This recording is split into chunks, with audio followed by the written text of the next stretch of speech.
myself, Max McGillivray of Beanstalk. Another pleasure to be with Global Women Fresh, and this time we're going off in a slightly funky and different direction because we've got some amazing guests on. Firstly, say hello to Linda from Global Women Fresh. Hello, everybody, and thanks for being here. It will be funny, don't worry. and Linda, tell everyone where you are today, because I don't think you're in Angleterre like I am. No, I'm in Florence. Because I live and work in Florence, so yes, I know Florence is a beautiful city, and I'm lucky to be here. But actually, after more than 1 year of pandemic, I would also like to to escape a little bit. But anyway, we have to respect the rules, and we will wait for better times. We have to be positive. Yeah, and between the two of us, we will be positive, and there will be better times. So the broadcast today we have titled up, Linda and her team have titled up Global Women, Fresh Coffee and Tea Conversation, Diversity and Inclusion within Agrifood and Tech. And for those listening on Facebook, on YouTube, on the podcast, on LinkedIn, we want to give you a bit of an understanding about Global Women Fresh, and also to promote two big things with Global Women Fresh, to become a sponsor of them, and also the upcoming awards, which Linda's just going to go and do a little bit of a deep dive on. So let's just give a bit of background to Global Women Fresh. And I'm going to slightly change it, Linda, if that's okay, because I was a bit horrified. Well, no, I wasn't a bit horrified by just looking at the pre-broadcast notes. So my standards opening for Global Women Fresh is that your mission is to change the status quo and leverage the talent of women in produce to close the industry's gender divide by inspiring, connecting, and empowering women around the world. But then I've read the notes, and I'm just going to read it out, Linda, if that's okay. Your mission is to inspire, connect, and empower. We know this. Over the past year, the economic and political conditions for women have worsened globally, and not by a little. The World Economic Forum's annual report says the pandemic has set women's equality back by a generation. Good grief. The timeline to equality now stands at 135.6 years. Good grief. At this rate, women will achieve equality in 2156. So not for our daughters, not for our granddaughters, not for our great-granddaughters, but for our great-great-great-granddaughters. Linda, views on that, please? Yeah, I mean, isn't this terrific? I mean, Max, so I mean, Global Women Fresh is really, we want to change the status quo now. We don't want to wait 135 years.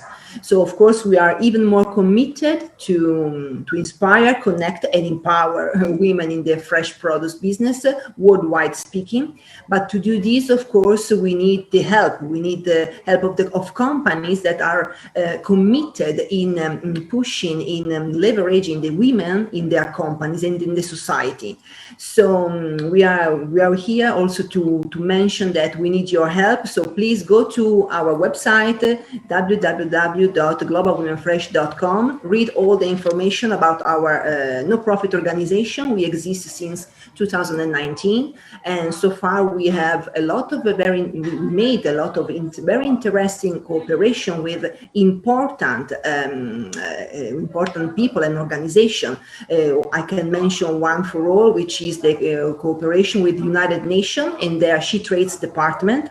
She Trades Department is the organization within the United Nations that is providing support to Africa women in the fresh produce business. So this year, in the 2021, it was our second year of cooperation, where we provided to United Nations and She Trades Department some webinars on very different topics, going from global supply chain to marketing to global strategy, food safety, and many more, which are very important tools for these African and specifically Kenyan women, entrepreneur women, in order to be able to navigate in these very uncertain times due to the pandemic. So this is really something that we do with pleasure and with passion.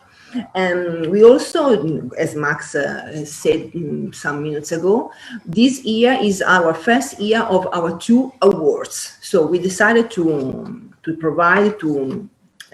launch the Woman of Impact Award and the Empower Her Company Award. Of course, What do we mean?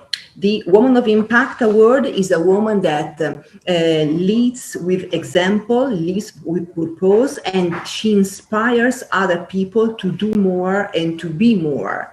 So this is a woman that is recognized for her capabilities to inspire other people to improve even more through their path.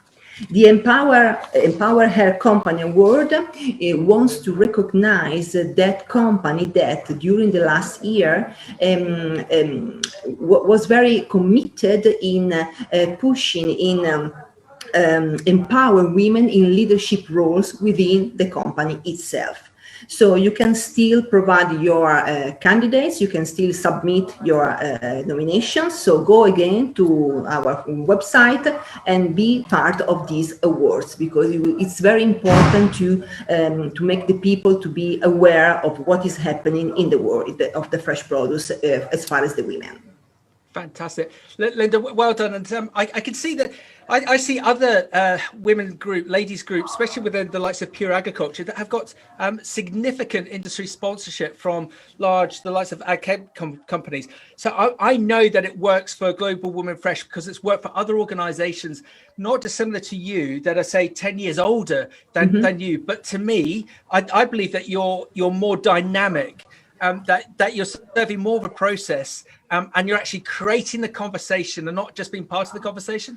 So we would ask all companies who are watching this to contact Linda and her colleagues at Global Women Fresh to get involved, and also look at the awards. Who within your business could be recognized within the Global Women Fresh award system? Because what a great thing to pass on within your company and to highlight on an ongoing basis. So Linda, well done. We'll mention it at the end again, and have a look at the Global Women website. It's fantastic. Just dial up Global Women Fresh online. So Linda, shall we get into this? Shall we get into our topic today, being diversity and inclusion within Agrifood and Tech? Is that okay? Absolutely. And we are so happy to have the following speakers with us. So Max, I'll leave it to you, the introduction. Can everyone come in?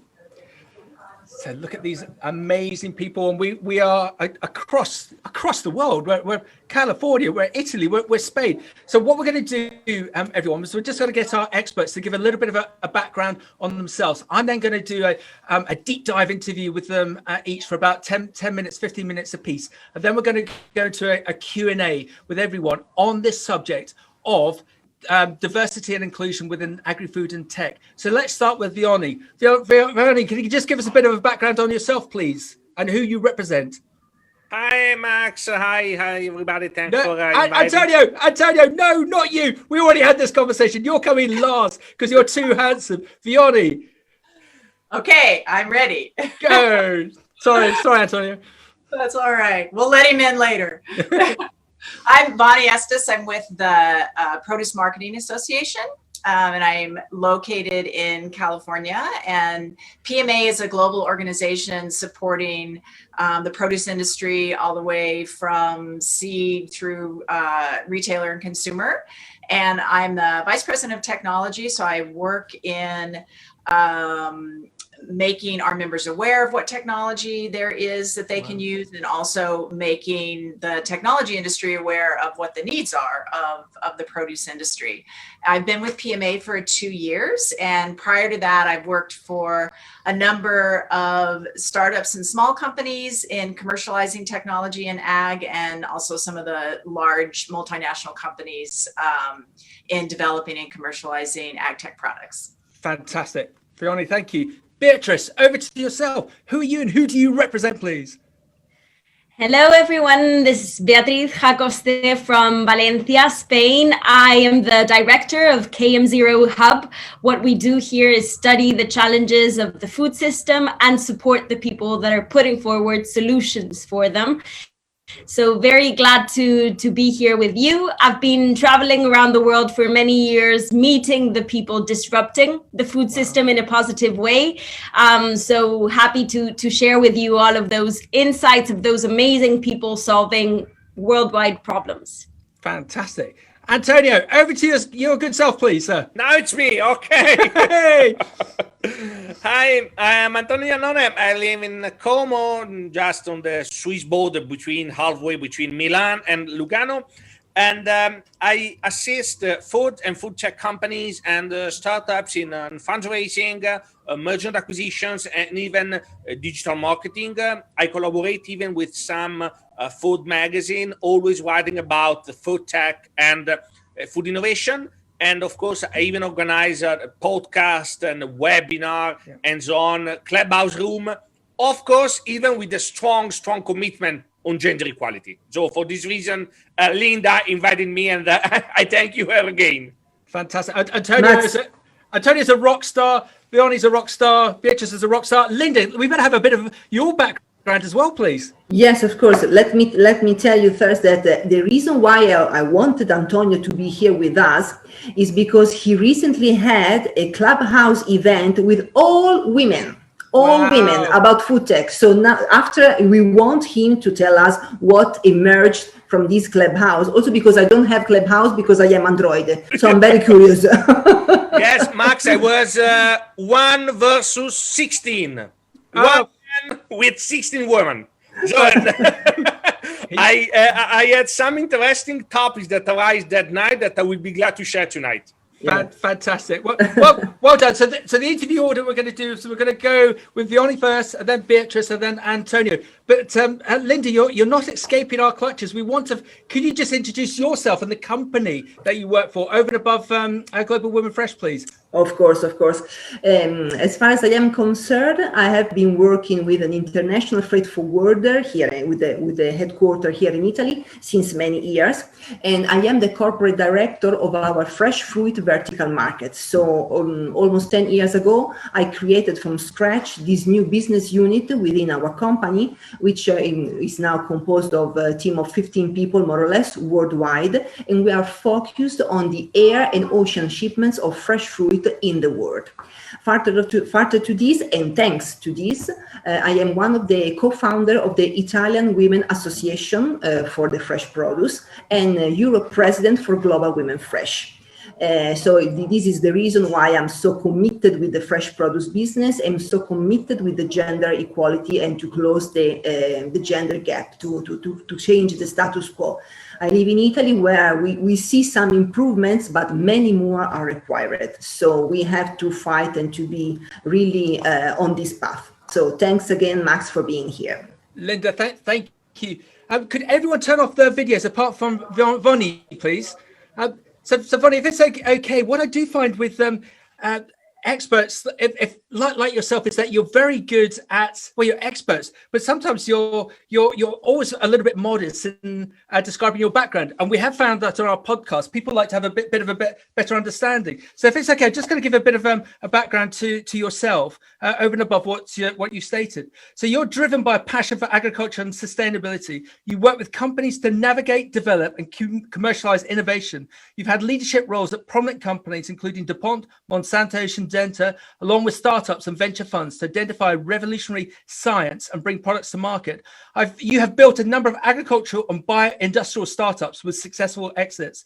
You're serving on company, advisory, industry, and government boards, and you're a known industry leader with frequent publications and speaking engagements. You're an executive who gets things done with a vision to commercialize new technologies, creating revolutionary products in food and ag that are good for people and the planet. In 2017, you were the recipient of the Rosalind Franklin Award for Leadership in Biotechnology, and you're the creator and host of PMA Takes on Tech podcast, a podcast focused on the problems of the produce industry and solutions. Wow. What's next? What's next after that? Well, the one thing that I did want to bring up about the podcast is that I've been focusing on other regions of the world the last couple of podcasts. And so the last one that dropped yesterday was in Singapore. And so overnight, when the people in Singapore were listening to the podcast, we reached 100,000 downloads. Wow. So that's a really exciting milestone on a podcast that we started in June. I've done 21 episodes, and we started in June just as a COVID thing of mostly me wanting to talk to people, having an excuse to talk to people since I couldn't travel. And so that's been a really wonderful way to go to different regions. We've done South Africa, Brazil, Singapore. I'm doing Israel right now, Australia, and just looking at what is happening in ag tech in all these different regions, and how those ecosystems form. So yeah, it's a really exciting time. Fantastic. And if you need some help with Asia, we've got some amazing contacts in India, via Linda, so we can put you in contact with them, with some amazing speakers that way as well. So diversity and inclusion within Agrifood and Tech. I was on a conference the other day. I don't know if you've come across it, a global group called Forward Fooding. And so they look to find investors or promote companies to be invested in. And they're very good on their reporting, to the point of actually giving the breakdown of who is presenting applications for funding. And was it no surprise that the number of women, ladies who are looking to actually apply for funding for ag tech was single digit? It was below 2%. Do you think we're on a bit of a, as we say in England, a bit of a sticky wicket here, trying to create this diversity and inclusion, or if we've got to keep going for it to create that success? Yeah, I think it's I think it's two things. The women that are applying are smaller numbers, but it's also, the women that apply don't get funding because of the institutional bias. And I was looking at some numbers on kind of what's happened this past year, and this isn't ag specifically, but it's all startups in the US. And so there was a substantial drop in VC funding to women-led startups. In 2019, it was 2.8% of the companies funded were women-led. So, that was an all-time high, like that's yay. But then it went down to 2.3% in 2020. And the reason that is thought for this is because an awful lot of people, especially during COVID, are just relying on their networks. And so only 12% of VCs making decisions are women. And so most of the people that are making decisions on who to fund are men, and they go into their networks that they know. So I think it's, there is an institutional bias against, funding women because the people making the decisions don't know them.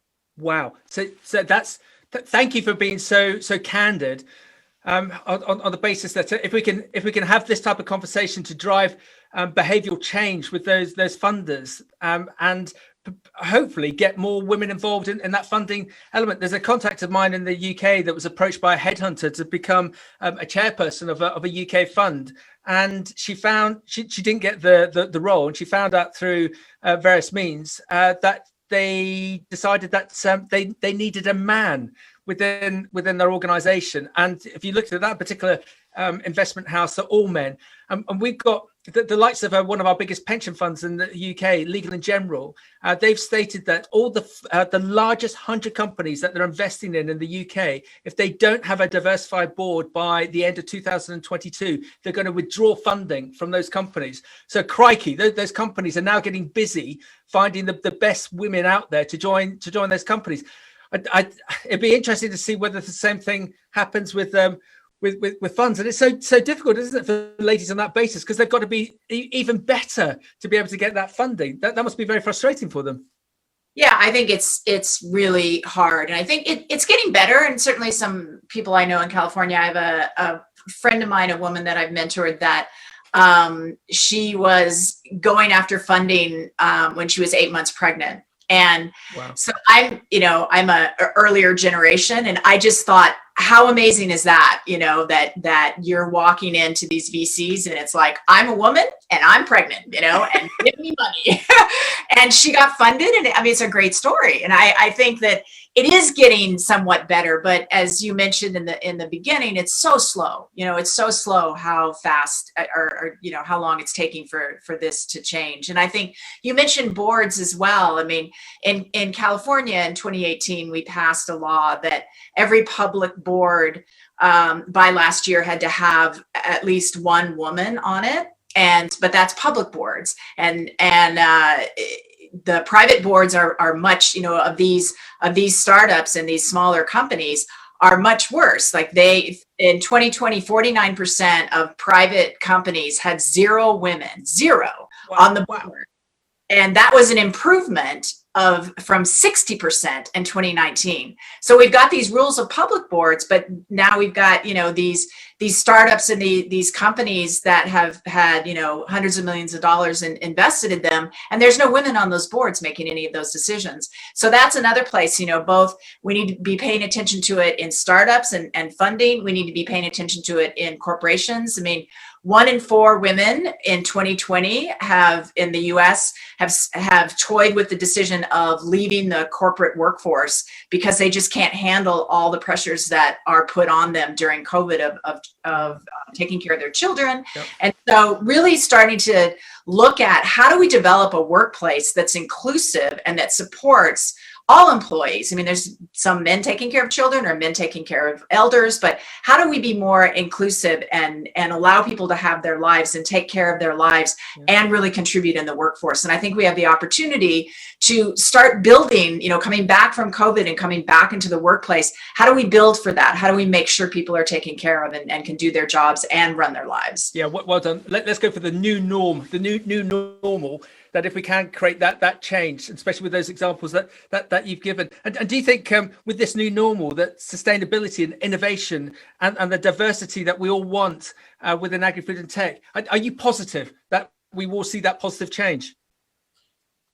Yeah, I'm optimistic about, I'm just an optimist. That's who I am. And, but it's taken a long time, I mean, it's just taken a long time. So I am positive, and just what I see around me here, people are asking the questions like, how do we want to work together?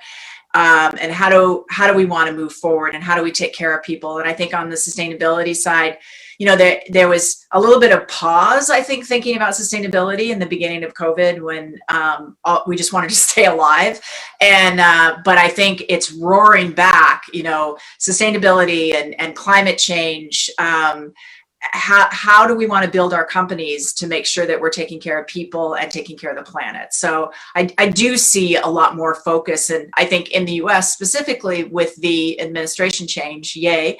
I think we're really starting to talk more about climate change and making sure that companies are paying attention and have practices that are climate positive. Fantastic. Beatriz, just come on in. And final question, Vonnie. Do you think the funds understand this sector? Because we're picking up that, like the last big recession, a number of these funds raced into agribusiness, agri-food, because it was a safe haven. And we're seeing the same again from a UK and an international perspective. But a number of these funds haven't been involved in the sector before, and they seem a bit like sheep. They're just all running in the same place. Do they understand the sector? Do they understand ag tech? Yeah, I think a lot, we have a lot of very sector specific funds, and they've been investing, in the sector for decades. And so they certainly understand the sector. I think some of the other larger institutional funds, with the disruption in supply chains kind of got everybody's attention. So there's both, how do we do things around carbon and climate forward, and sustainability and supply chain. And so I think there are people rushing in, and I think what we have to always train people is, if you're dealing with biology or you're dealing with growing seasons, things take longer than producing a chip. So a lot of it is just making sure that people know that it takes a little while to get things going, but it's such an important sector to humanity. I'm smiling because I did a broadcast over the weekend with on an investment basis with a great contact in South Africa whose skill set is avocados. And how long does it take from planting an avocado to getting a crop? Anywhere between 3 and 5 years. But currently, because of the demand for avocados, if you put your order in, you don't get your avocado plant for 4 years. And so these funds that think that they can get into something and exit positively 4 or 5 years down the line. Oh no! Within traditional ag food, it's a long-term investment. Might be slightly different within ag tech. And all credit to the PMA to have someone like yourself. I'm going to say this quietly. There's none of our groups in the UK have an individual like you majoring on this subject. So again, all credit to the PMA. I think it's fantastic. Thank you. Beatriz, hello. Vonnie, if you could just turn off your video. So, Beatriz, if it's okay, I'm just going to do as we did previously, because I want to give everyone, especially on our podcast, a really good understanding of yourself. As you said in our intro, you're director of KM0 Food Innovation Hub, and you've been working in international relations when you discovered the field of gastro diplomacy and started exploring the power of food as a tool for fostering development. You developed a food-based learning methodology to enhance creativity and entrepreneurial skills of children. That's just brilliant. You embarked on a journey around the world to explore future challenges and opportunities in the food system with the Future Food Institute. You've conducted design thinking projects for several food companies, and currently you're working in innovation and transformation processes that make people, organizations and companies future-proof. What was the bug for you and food? You could have gone off into politics. You could have gone off and run a multinational. What was the bug for you to get involved with food? Well, I think it's the most impactful and beautiful sector in the world. So that was the reason. It affects in the end our health, sustainability, our economy, our culture. We are what we eat, also from an identity standpoint. So I had no doubts, actually. So when I discovered that I could influence and help countries dialogue and get better, gain more investment and be future proof, then I knew it was food what I had to do. And are you a lone voice? Or are there a number of people like you, all working together, all collaborating, all singing in unison? Are you by yourself, or are there others of you out there? No, actually, luckily, I have a core team of 10 people here in Valencia supporting our mission. But what's even more interesting is that we have a KM0 squad. So it's a group of people with a shared mission from around the world. And those are some of the leaders and main disruptors around the globe. So the person who first developed a plant-based hamburger, for example, the person who was working with Obama in the strategy of the White House against obesity. So these types of really clever minds that are thinking across the whole value chain of food. How do we change this into a more positive and impactful system? I think what's fascinating with the likes of yourself, the likes of Linda, the likes of Vonnie, I've interviewed so many other ladies. I've interviewed a lady who's heading up the UN and FAO 2021 year of fruit and veg, and I've asked the same question with you all. Why didn't you go off and do something else? And the fact that you all want to do good, I think is fascinating. We have a number of graduates and students that look to watch these broadcasts on a UK and international basis. And what we're finding, especially as we all get through this pandemic situation, is that they really, really do care about the environment, about sustainability, about carbon, about doing good, and they don't want to chase the buck. They actually want to have a role and work for a company. Can you imagine working for Beatriz? God, that would be just amazing. Rather than working for, I don't know, an accountancy firm or solicitors or something, that you could actually work for a business like yourself or Vonnie with a PMA and actually do good in the world. But I've got to ask: is this just a flash in the pan, or is this going? Are you here for the long term? Is this movement? Let's call it a movement. Is this movement here for the long term? Yes, and we are here to transform that inspiration into action, because we don't only want to understand what are those future challenges and we map them out. We have an annual publication, we have an annual summit and everything, but that's just inspiration. We want to transform that inspiration into action, and that's why we are actually funding these startups. So before you mentioned these startups or entrepreneurs really struggle to get their funding in general as a person with an idea or a business proposal. But if you're a woman, you have even more barriers. So we are really trying to map out who are doing creative things to solve those global issues, because we are in a really difficult situation, right? If you know well the challenges the food system is facing. So we really have to scout and map out those people that are putting forward those solutions. So what do we do when we find one of these very impactful solution? Well, we fund it ourselves. So we have a couple of food industries behind KM0 that are investing directly in those solutions.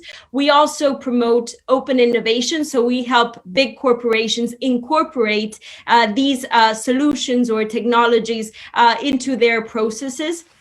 And we also give them a lot of visibility through this summit and so on. And we give them the support. As I told you, we have a squad of people from around the world, more than 100 people that are in our extended team. And they can support them in the best way possible. There's no way an accelerator can have all the skills, all the knowledge throughout the whole value chain, because we know it's a very long one, right? From agriculture, distribution, retail, consumption. We have so many specificities. We need those external experts that can really support and elevate those projects to make them really viable.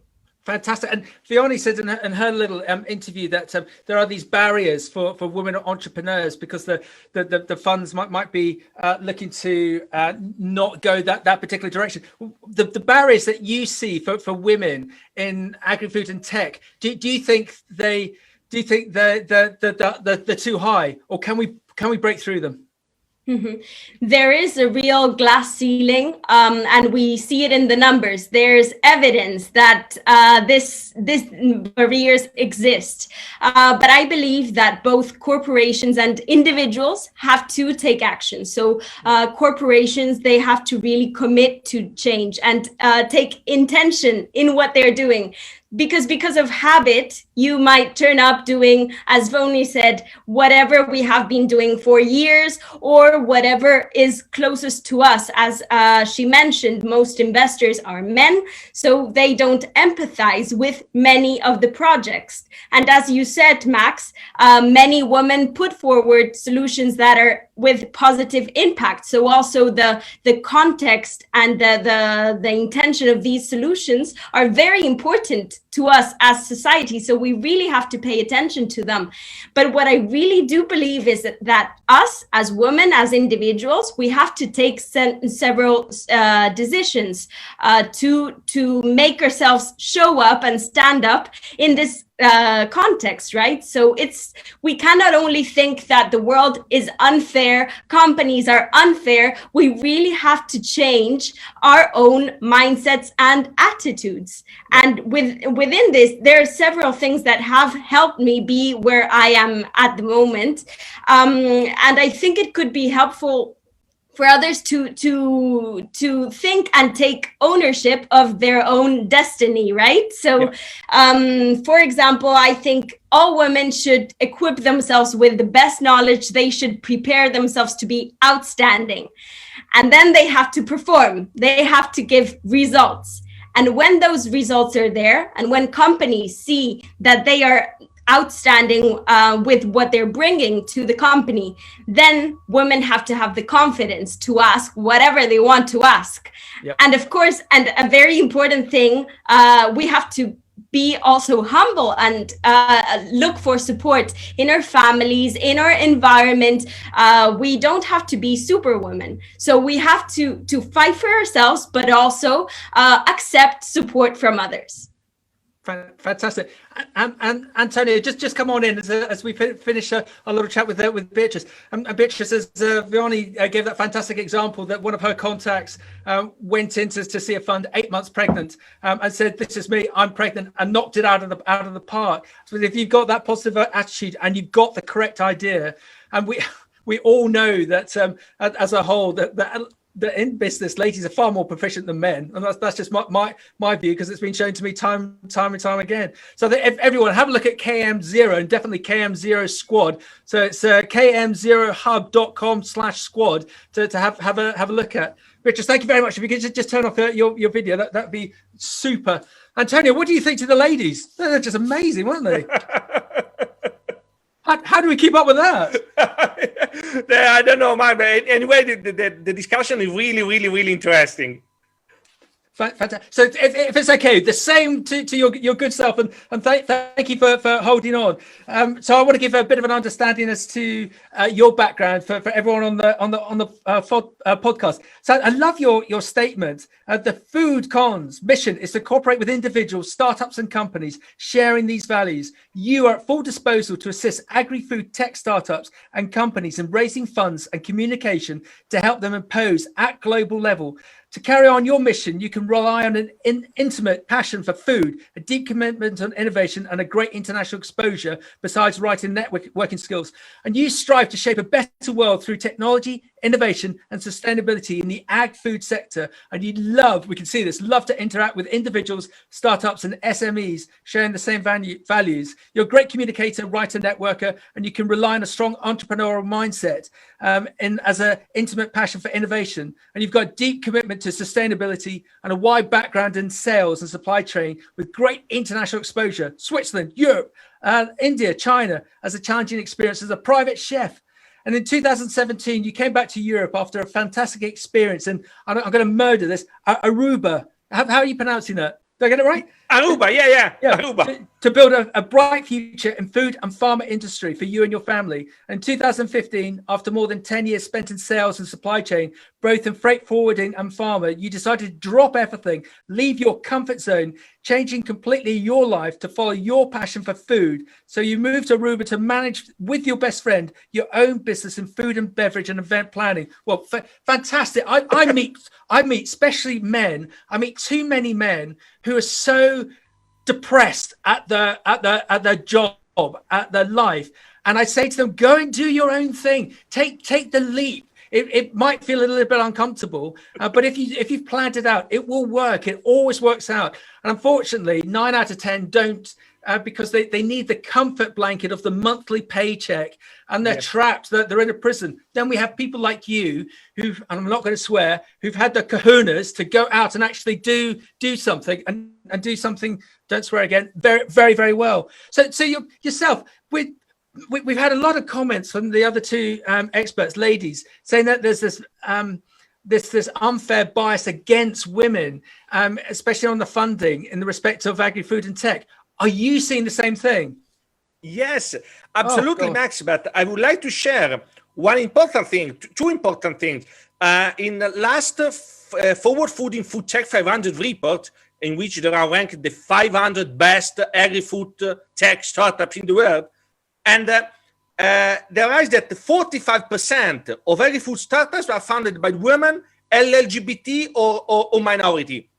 It means that there is a huge rise in companies led and managed by women. But I would like to point two interesting topics arise in the room on Clubhouse. One, why there is gender diversity? Why there is not gender equality in the food? Because sometimes the college, though the women choose some studies, some college, they're not choosing female-oriented matters. For example, engineering. Engineering is something pretty masculine. Sometimes the highest position, the C-level position, are close to women due to a wrong, probably working studies path.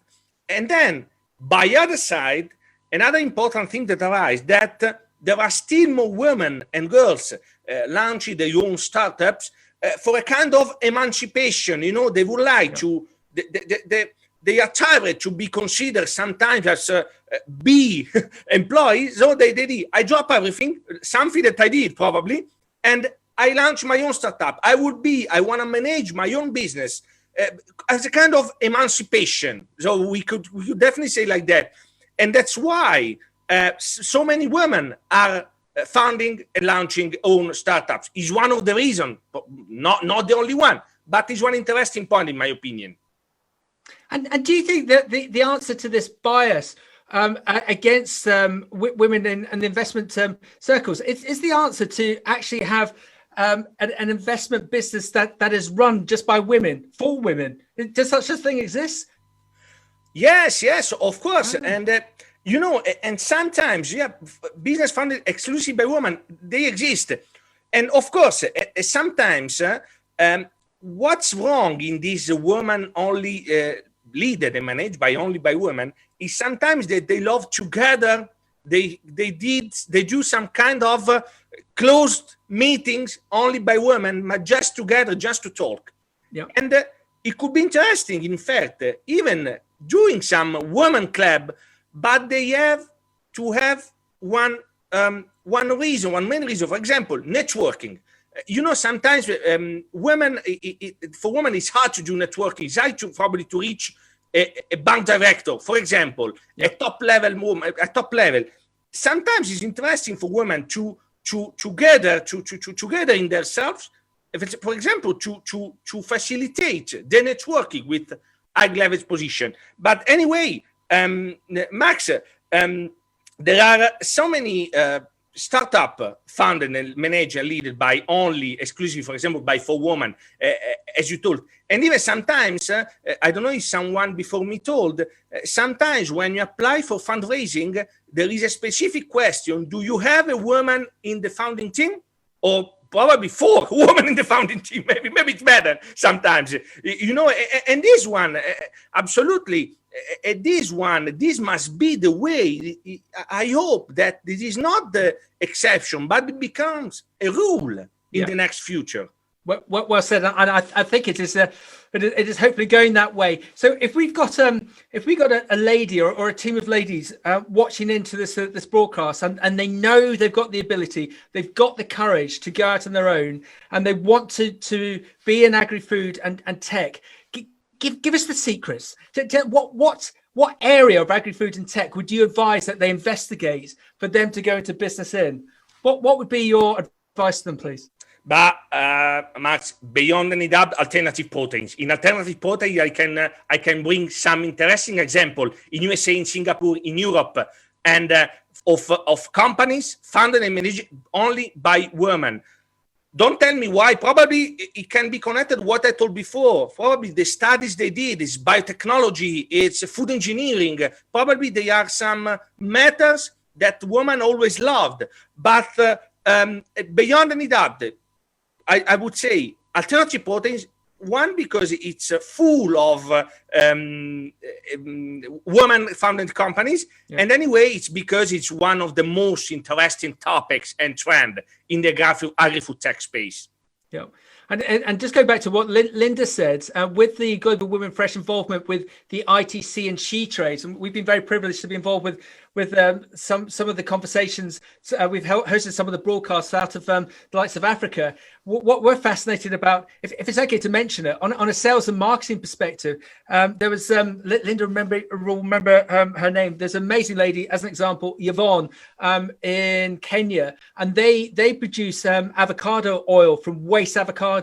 So this waste avocado would just go into bin or landfill within East Africa, but they're making the most amazing avocado oil from it, and they employ upwards of 400 ladies within their business, and they're all financially secure because of this. And they don't overly sell the fact that they're a women-run business to their customers in the UK and Europe. And me, with my marketing head on, I think that's perhaps wrong.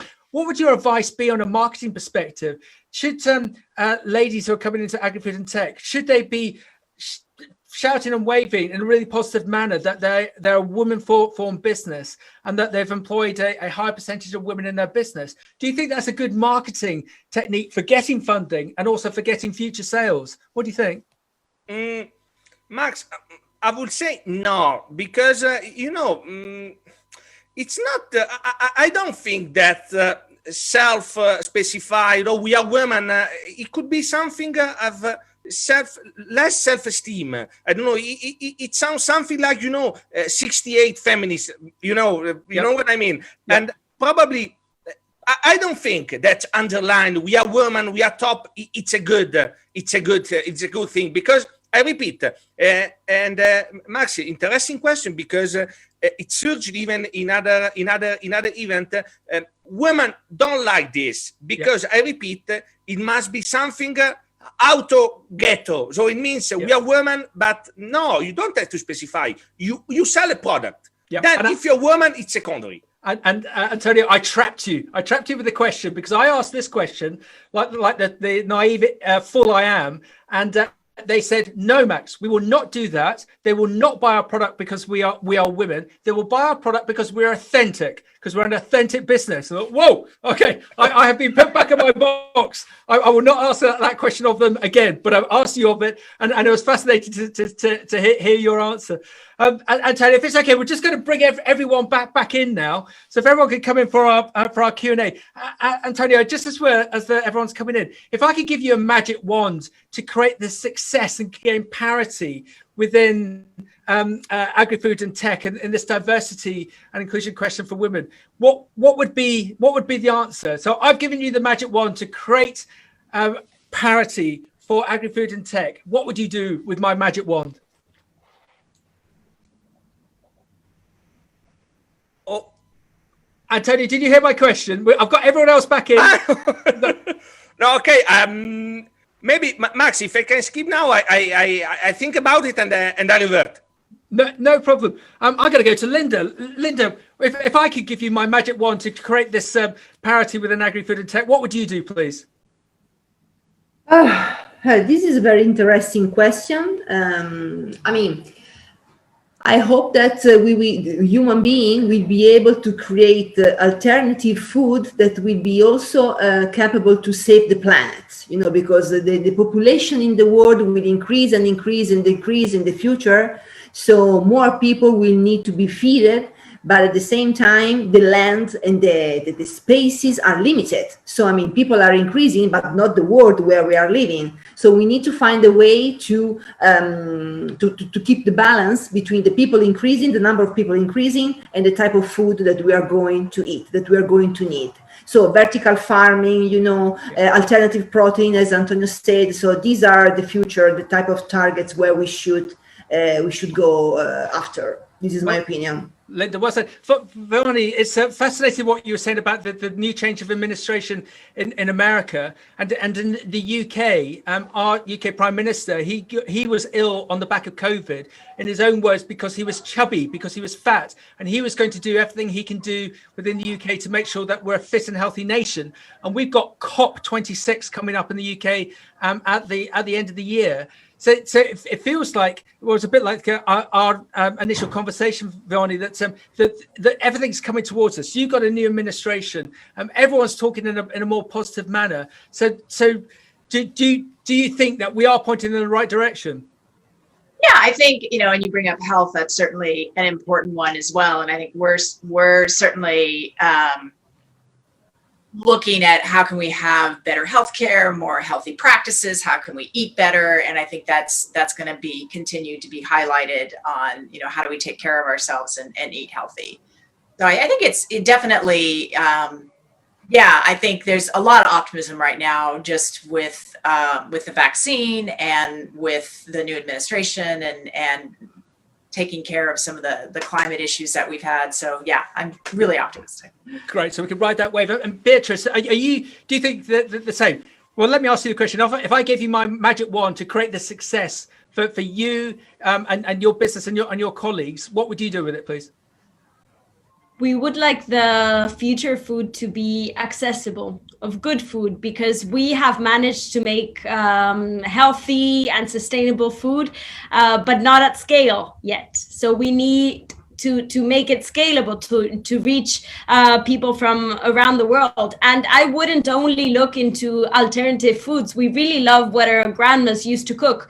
So we really have to find ways into keep on eating and cooking what we really love, but without damaging the planet and without damaging our health. So also looking into ancient practices, resilient agriculture, regenerative agriculture, and so on. For us, that's super important, learning about the past and creating the future, and supporting the people who do it best, regardless of the gender. Fantastic. And Antonio, back to you. If I could give you my magic wand, how would you create success on this diversity question?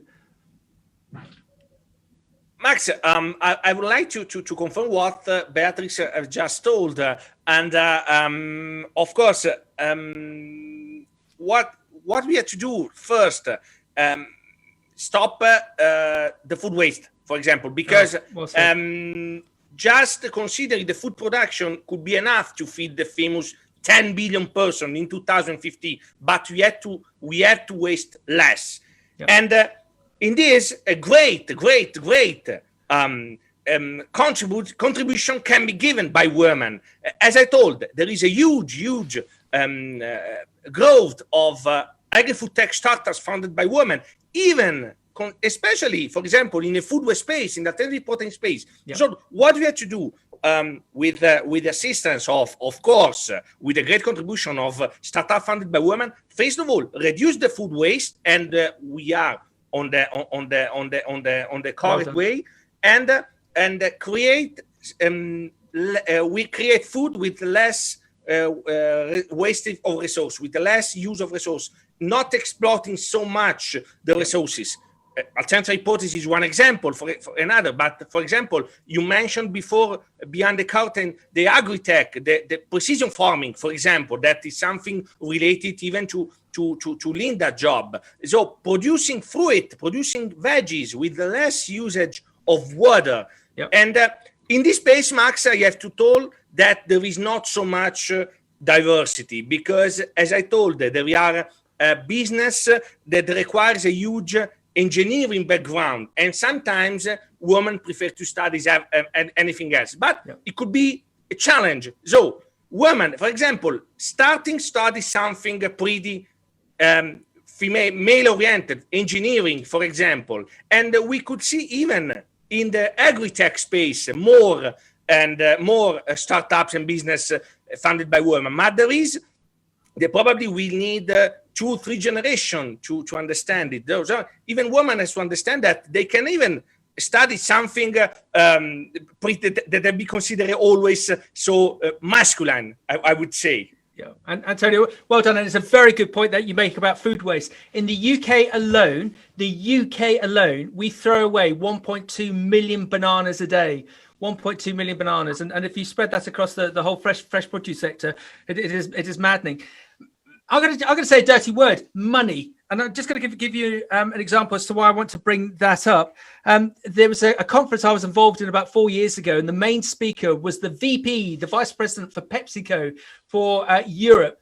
And in that conference, he was asked a question by a very well-known individual that Linda knows, Chris White of FruitNet International. And Chris asked this VP of PepsiCo, when are you going to invest in bananas? Just as an example, because PepsiCo is invested in high-end fatty sugary foods, worst case. And his retort, this VP from PepsiCo, straight off the bats, as we English say, was when he was asked, why don't you invest in bananas? When you show me how to make money in bananas, we'll invest in bananas. And have we got a problem here in the respect of fresh food? Fresh produce, as we know, is brilliant, but companies that may want to invest in it or may want to invest in agri-food and tech startups, when they look at the margin returns, don't want to get involved with it because the money isn't there. They'd rather get involved with sugary drinks, power drinks, food that is sugar laden, that's going to actually give them and the shareholders more return.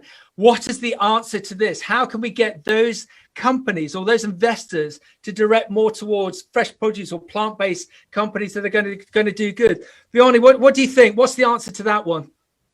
Wow. I think that's a real challenge. And I think part of it is consumer preference is as long as consumers are wanting to buy those types of food and that's what they're eating and that's what they're grabbing, it's going to be hard to make the argument that those companies shouldn't be making those products. So I think, an answer that many people contemplate is like, well, can we do something about this from a regulatory point of view?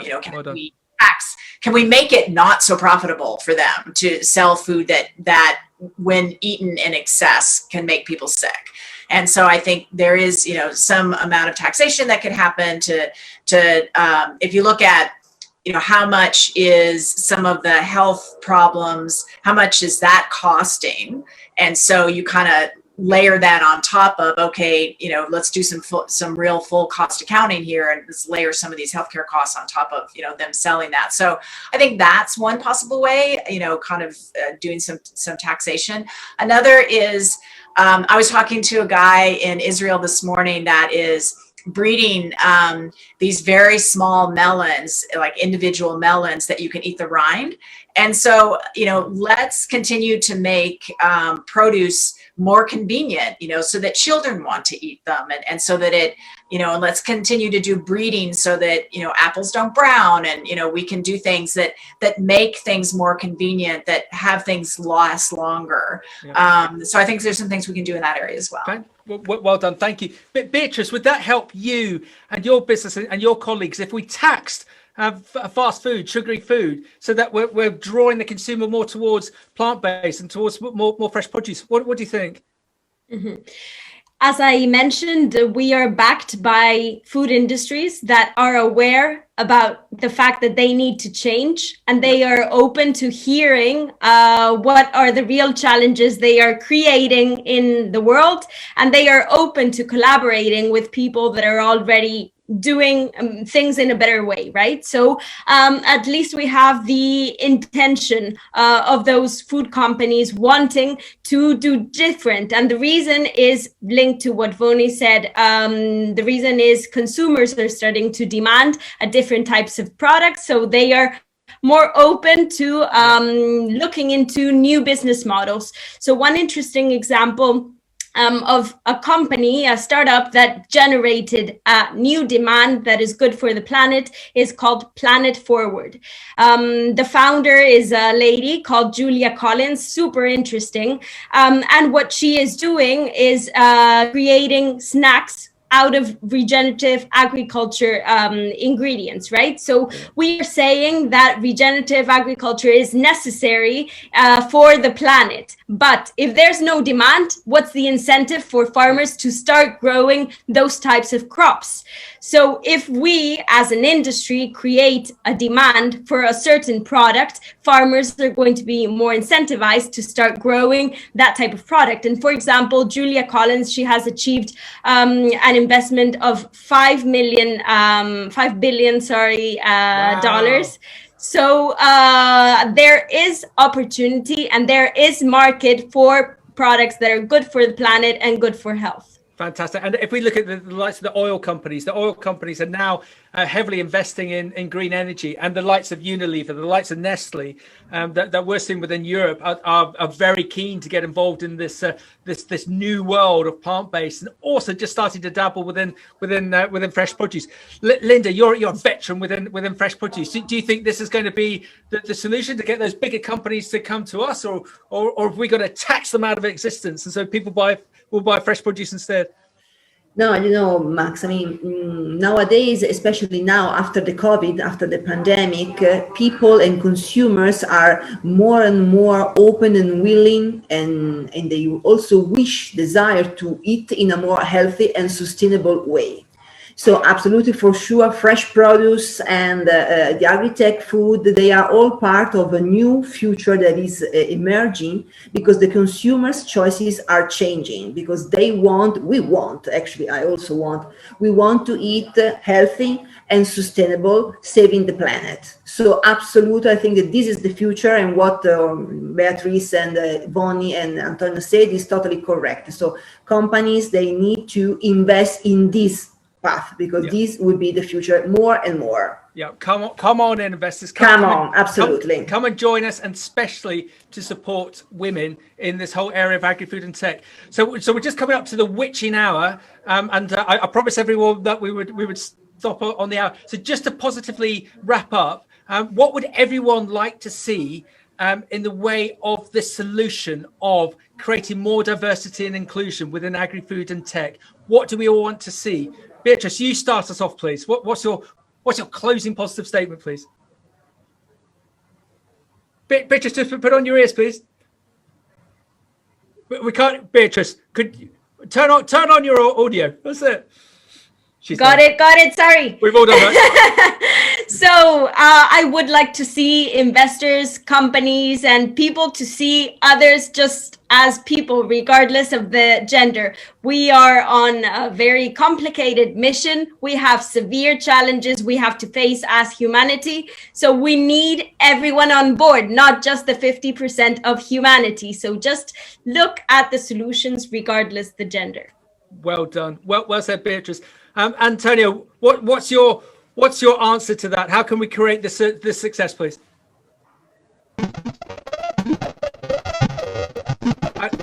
Antonio, we just lost your sound. It's gone all squeaky. So just as you sort that. Sorry, can you hear me? Yeah, we can. What is your answer, please? There is one interesting question. How can we push companies in embrace gender equality? I would like to bring an example.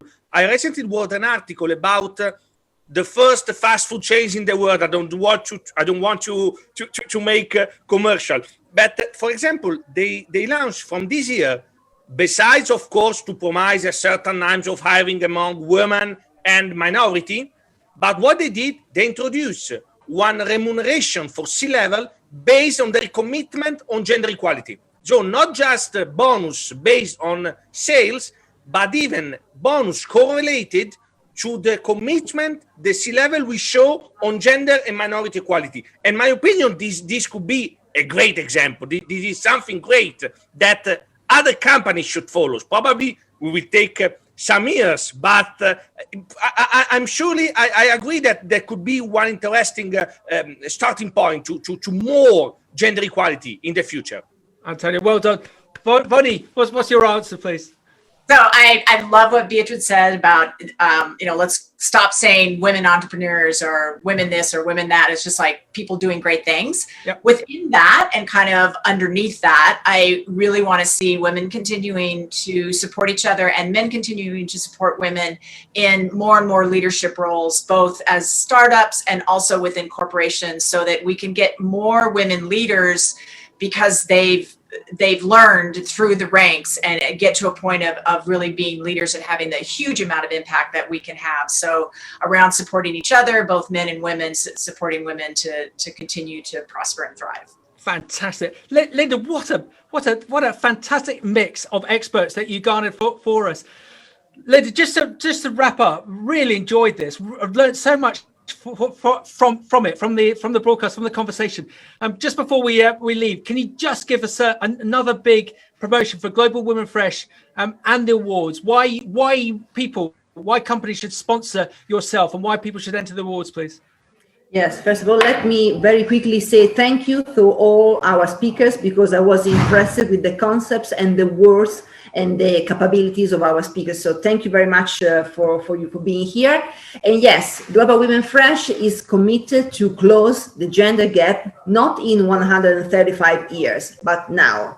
So definitely companies need to help us in order to have a better world, a more balance between men and women, but especially to push the good people with capabilities. So regardless of the gender. This is the most important thing that companies need to understand. Each company, each society needs to have diversity and inclusion in their DNA. So they just have to look at themselves in the mirror very sincerely and say, am I doing all I can in order to create a real diversity and inclusion ambient in my company? This is what we should do. So Global Women Fresh is waiting for you. Fantastic. And everyone, if you're not a member of Global Women Fresh, join now, and don't just join for yourself. Please ask 5 or 10 of your colleagues to come and join them as well. We want to get this number way over 5,000, way over 10,000 members, don't we, Linda?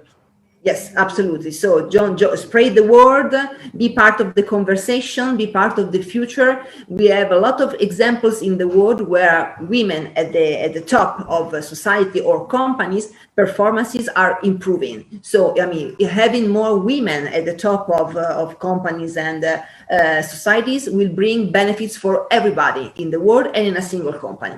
Fantastic. Everyone, thank you very much for participating in this broadcast about diversity and inclusion. I think streaming from Britain to Italy, to Spain, to California, it is such a small world, and there's so so many positives going to come from this whole sector that we need individuals like our 4 experts on today. So follow them on LinkedIn, get involved with them, get involved with the conversation, and get involved with Agri-Food and Tech. Everyone, thank you very much. Keep safe, and we'll see you on the next broadcast with Global Women Fresh. Thank you, everyone. Max. Bye. Thank you, Max. Bye-bye. Bye-bye. Bye bye.